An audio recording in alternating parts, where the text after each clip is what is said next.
নমস্কার, শুরু করছি আজকে চতুর্থ স্তম্ভ। আমি ইন্দ্রাণী।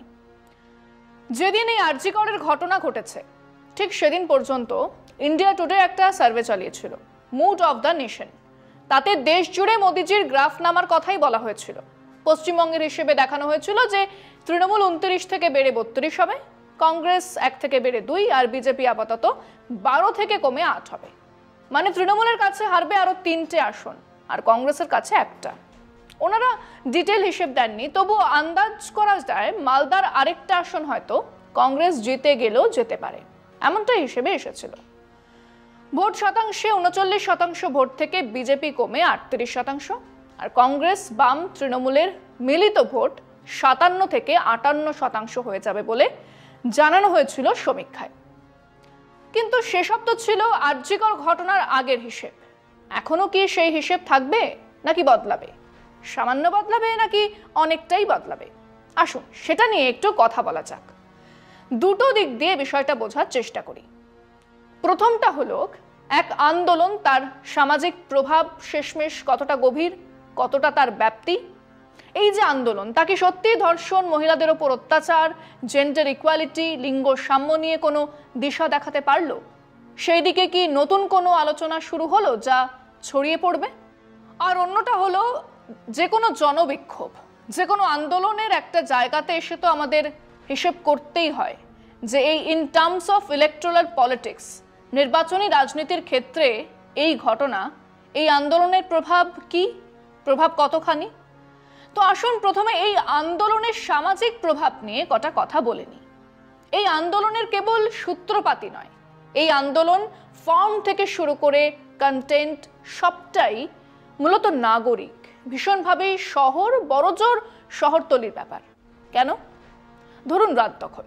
শহরে এসে মহিলাদের কাছে রাত এক অন্য মানে নিয়ে হাজির হয়েছে। সেখানে রাত এক অজানা আতঙ্কে ভোগে। অন্যদিকে শ্রমজীবী প্রান্তিক মানুষের কাছে সারা দিনের অক্লান্ত পরিশ্রমের পর রাতের বিশ্রাম শেষ করে ভোরবেলায় পেটের তাগিদে নামার রাত দখল হয়ে যায়নি তাদের, কাজেই নতুন করে পুনর্দখলের ডাক তাদের কাছে খুব উদ্ভট শোনায়। দ্বিতীয় হলো লিঙ্গ সাম্যের বিষয়। সেখানে আবার উল্টোটা, এ সম্বন্ধে ন্যূনতম ধারণা এখনো নেই। গ্রামে মহিলারা লিঙ্গ সাম্য তো দূরে থাক, পুরুষ শাসনের বিরুদ্ধে সরব হবার জন্য যেটুকু ভয় কাটিয়ে কথা বলতে হয় তাও তারা জোগাড় করে উঠতে পারেনি। হ্যাঁ, সুরক্ষার প্রশ্ন তাদেরও আছে, কিন্তু তা হলো একেবারেই মহিলাদের ইজ্জত, মহিলাদের সুচিতা সংক্রান্ত ধারণা। সেরকম একটা অবস্থায় এই রাত দখলের আন্দোলন, তাতে পরিচিত মুখেদের পার্টিসিপেশন, সেসব খবরের রিল তৈরি হওয়া, টিভি বা ইন্টারনেটে ছড়িয়ে পড়ার ফলে কোথাও একটু হলেও তো এই সামাজিক আন্দোলনের পরিধিটা বাড়লো। কোথাও ওই মহিলারা কথাগুলো শুনে একবার তো ভাববেন কথাগুলোর মানে কি। আচ্ছা, এরকমও বলা যায়, অবাক হয়েই ভাববেন, আমি আমার ঘরের লোকটাকে না বলবো, সে শুনবে। হ্যাঁ, বৃত্তের বাইরে এই খবর পৌঁছলো। রাত দখল বলুন, মহিলা নির্যাতন বলুন, নারী সুরক্ষার কথা বলুন, কোথাও একটা চর্চা ছড়িয়ে পড়লো। তার একটা সুদূর প্রসারী প্রভাব পড়বে বইকি। নারীকে আপন ভাগ্য জয় করিবার কেন নাহি দিবে অধিকার হে বিধাতা, এই প্রশ্ন যে বৃত্তে আটকে ছিল, সেই বৃত্তটা এই আন্দোলনের ফলে আরো বেড়ে গেল।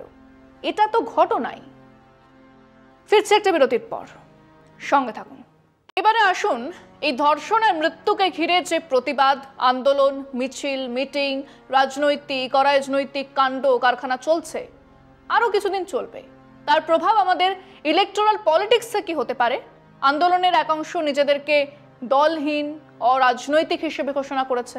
ধরুন ডাক্তারদের আন্দোলন, আমরা দেখেছিলাম দিলীপ ঘোষকে চিৎকার করে বার করে দিতে মাঝরাতে হাজির হয়েছিলেন সেই তমলুকের সাংসদ অভিজিৎ গাঙ্গুলি। তার আগে সিপিএম, পরে তৃণমূল, এখন বিজেপি রুদ্রনীল ঘোষ। ডাক্তার ছাত্ররা রীতিমতো স্লোগান তুলে তাদেরকে ঘরে পাঠিয়ে দিয়েছিলেন। অধীর চৌধুরী খানিক ফুটেজ খেতে গিয়েছিলেন, কিন্তু ফল আমরা দেখেছি। সাফ জানিয়ে দিয়েছেন ওই ছাত্ররা যে আগে আসুন। হ্যাঁ, ওরা কাউকেই অ্যালাউ করেনি। কাজেই ওই জুনিয়র ডাক্তারদের আন্দোলন থেকে সরাসরি ফায়দা তোলার মতো রাজনৈতিক দল নেই। এরপরে আমরা তিলোত্তমা, তাদের অন্যতম উদ্যোক্তা সুদীপ্তা চক্রবর্তী মাত্র গতকালই বিভিন্ন চ্যানেলে এসে জানিয়েছেন যে দাবি এক দফা এক মুখ্যমন্ত্রীর পদত্যাগ স্লোগানটা তিনি নিজেই বদলে দাবি এক দফা এক সব দোষীরা শাস্তি পাক করেছেন। এই নতুন কয়েনেস তার মানে এখানেও দেখছি যে ওরা এক দলহীন আন্দোলনের কথা বলছেন। তার মানে হলো এই যে রোজ বিরাট মিছিল বা মিটিং হচ্ছে তাতে অন্তত মুখে দলহীন, তাদের মঞ্চে সরাসরি দলের আন্দোলনের নেমন্তন্ন নিয়েও কেউ হাজির হয়নি। এবং উল্লেখযোগ্যভাবে এই বিরাট কোট আনকোট অরাজনৈতিক আন্দোলনের উদ্যোক্তারা বিজেপি সম্পর্কে ভয়ঙ্কর ক্রিটিক্যাল, ভীষণ। গতকাল সুদীপ্তা বললেন যে আমরা তপ্ত কড়াই থেকে জ্বলন্ত আগুনে ঝাঁপ দিতে চাই না, মানে বিজেপি সম্পর্কে তাদের মনোভাব পরিষ্কার। এবারে আসুন এই আন্দোলনে বিজেপি, সিপিএম, কংগ্রেসের ভূমিকা ঠিক কি? কংগ্রেসের কুষ্টিতে রয়েছে গোষ্ঠীদ্বন্দ্ব, কাজেই আন্দোলনে থাকবে না তা তো হয় না। তাদের এক গোষ্ঠী আজ মিছিল বার করেছিল। তাদের স্লোগান সেটিং ছেড়ে বিচার দাও, নইলে সিবিআই ফিরে যাও। মানে খুব সোজা, বল এখন সিবিআইয়ের কোর্টে, তাদের বিচার করতে হবে। মিছিলে ছিলেন প্রদীপ ভট্টাচার্য, আব্দুল মান্নান ইত্যাদিরা। অন্যদিকে হাড়ের দগদগে ঘা নিয়ে অধীর চৌধুরীর বিশ্বাস সিবিআই বিচার দেবে। জাতীয় স্তরে মণিপুর থেকে হাতরাসে দেয়নি তো কি আছে, বাংলাতে দেবে। আর কংগ্রেসের রাজনৈতিক স্ট্যান্ড তো শেষমেশ বাংলার নয়, মালদার মুর্শিদাবাদের। এখনো এই জনকলরোল সেখানে সেভাবে পৌঁছয়নি। হ্যাঁ, বামেরা মাঠে, তারা সুযোগ তো পেয়েছেন, কিন্তু সেই লড়াই কোথায়? কেমন যেন মেপে মেপে পা ফেলছেন। ছক ভাঙা আন্দোলন নয়, বরং ওনাদের আস্থার ভরসা সিভিল সোসাইটির যে আন্দোলন গড়ে উঠছে তার ওপর। তারা জল মাপছেন। আর চরম বিভ্রান্তিতে বিজেপির নেতারা। প্রথমত বিজেপিতে মহিলা নির্যাতন নিয়ে কথা বলবে কে? রুদ্রনীল ঘোষ না দিলীপ ঘোষ না অভিজিৎ গঙ্গোপাধ্যায়? শুভেন্দু বিষয়টাকে স্বতঃস্ফূর্ততার ওপর ছেড়ে নবান্ন দখলের কথা ভাবছিলেন বাংলাদেশের কায়দায়। আটারলি ফেল করেছেন, ডাহা গাড্ডা। না মানুষই নবান্ন অভিযানে সাড়া দিয়েছেন, না মানুষ বন্ধে সামিল হয়েছেন। লাগাতার ধর্নাতে বসেছেন সুকান্ত মজুমদার, কিন্তু তার কোনো ছবি ছাপাও ছাপছে না সংবাদ মাধ্যমে। এতটাই জৌলুসীন সেই সভা। আর বিজেপির কাঁধে নারী নির্যাতনের এত বিশাল দায় আছে যে কথা উঠলেই হাতরাস, উন্নাও, কাঠুয়া, বাবা রাম রহিম থেকে আসারাম বাপুর পরে মণিপুর এসে যাচ্ছে। সব মিলিয়ে এই আন্দোলনে বিজেপি কোথায়? মাইক্রোস্কোপিক প্রেজেন্সও নেই। এবং তৃণমূল ফ্রিজ মোডে চলে গেছে। পারসেপশন ব্যাটেল, ধারণা তৈরির লড়াইয়ে কিছু কাজ চলছে। হ্যাঁ, ভুল হয়েছে গোছের কিছু কথাবার্তার সঙ্গে সঙ্গে অপরাজিতা বিল, ধর্ষণের শাস্তি, ফাঁসি, তাড়াতাড়ি বিচার ইত্যাদির দাবি, আর তার সঙ্গে চুপ করে বসে থাকা। সময় কত ব্যথাই তো সারিয়ে দেয়।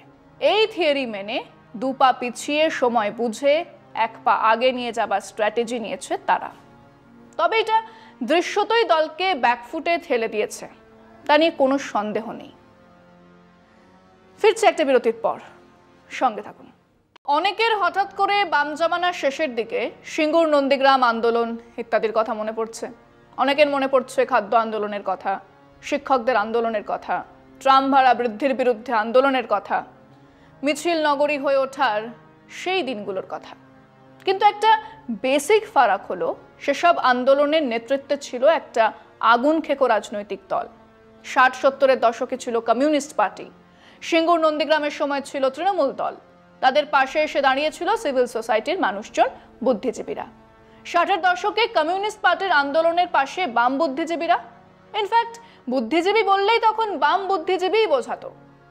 কিন্তু আজ পুরোটাই ধাঁধা।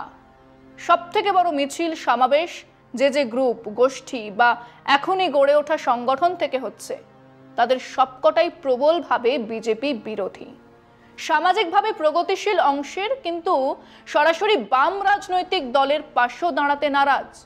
বিজেপির বুদ্ধিজীবী হলেন নারী নির্যাতনের দায়ে অভিযুক্ত রুদ্রনীল ঘোষ এবং পাপিয়া অধিকারী, যার ফলে ইলেকটোরাল পলিটিক্সে সরাসরি এর কোনো প্রভাব পড়বে না। সরাসরি নাই বা পড়লো, এত মানুষ বের হলেন ঘর থেকে, প্রতিবাদ তো শেষমেশ জানাচ্ছেন রাজ্য সরকারের বিরুদ্ধে, পুলিশের বিরুদ্ধে। তাদেরও তো ভোট আছে। হ্যাঁ আছে। কিছুদিন আগেও যারা বামেদের ভোট দিতেন, যারা বসে গিয়েছিলেন, উপায় না দেখে বিজেপির পদ্মতে ছাপ দিয়েছিলেন, তারা বা তাদের এক অংশ বামমুখ হচ্ছেন।